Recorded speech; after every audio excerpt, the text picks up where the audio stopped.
আসসালামু আলাইকুম। আজকে আমি সহজ রেসিপিতে ভাপা পিঠা তৈরি করছি নারিকেল আর খেজুরের গুড় দিয়ে। একদম পারফেক্টভাবে ভাপা পিঠা তৈরি করছি।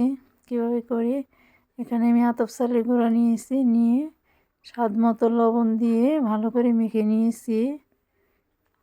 ভালো করে মেখে নিচ্ছি। ভালো করে মেখে নিয়ে এখন সামান্য করে অল্প অল্প করে পানি দিয়ে মেখে নিচ্ছি।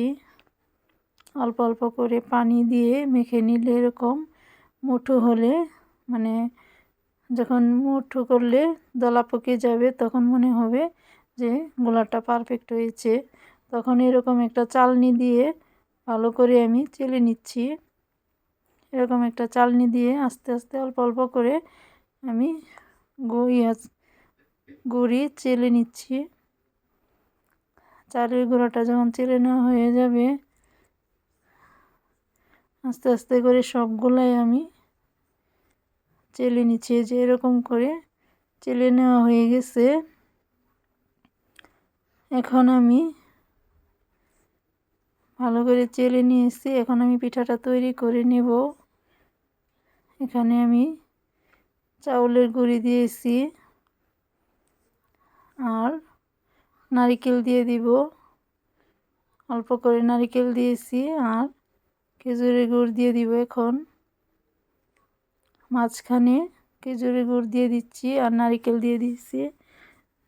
দিয়ে আমি আবারও অল্প করে চালের গুঁড়ি দিয়ে ভালো করে আলতো হাতে, বেশি করে চাপ দিব না, আলতো হাতে আমি বাটিটা ভরে নিয়েছি। আবারও আরেকটা আমি গুঁড়ি দিয়ে মাঝখানে নারিকেলের গুঁড়া দিয়ে আর খেজুরের গুড় দিয়েছি। খেজুরের গুড়টা দিয়ে আবারও কিছু উপরে চাউলের গুঁড়াটা দিয়ে দিলাম। হালকা করে চাপ দিয়ে পুরোটা রেডি করে নিয়েছি।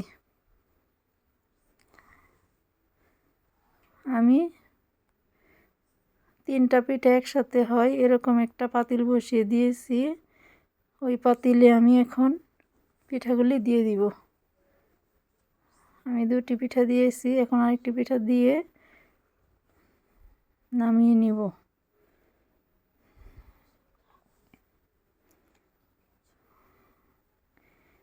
পিঠাটা হয়ে গেছে। এখন আমি দেখব পিঠাটা হয়েছে কি না। হাত দিয়ে একটু চাপ দিলেই বোঝা যাবে যে পিঠাটা হয়েছে কি না। পিঠাটা আমার হয়ে গেছে। এখন আমি 3টা পিঠাই নামিয়ে নিব।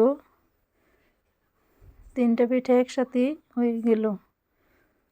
খুব সুন্দরভাবে পিঠাগুলি আমি তৈরি করে নিয়েছি। এখন আমি পিঠাগুলি একটা নেটের কাপড় থেকে বের করে নেব। এরকম নেট কাপড় দিয়ে পিঠা বানালে সুন্দর হয়। যে পিঠাটা একদম সুন্দরভাবে হয়ে গেছে।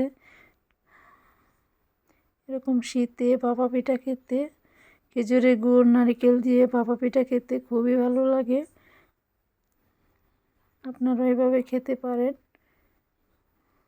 দেখেন, ওয়াও, আলহামদুলিল্লাহ, দেখেন কত সুন্দর। দেখতে যেমন সুন্দর, খেতেও তেমন মজা।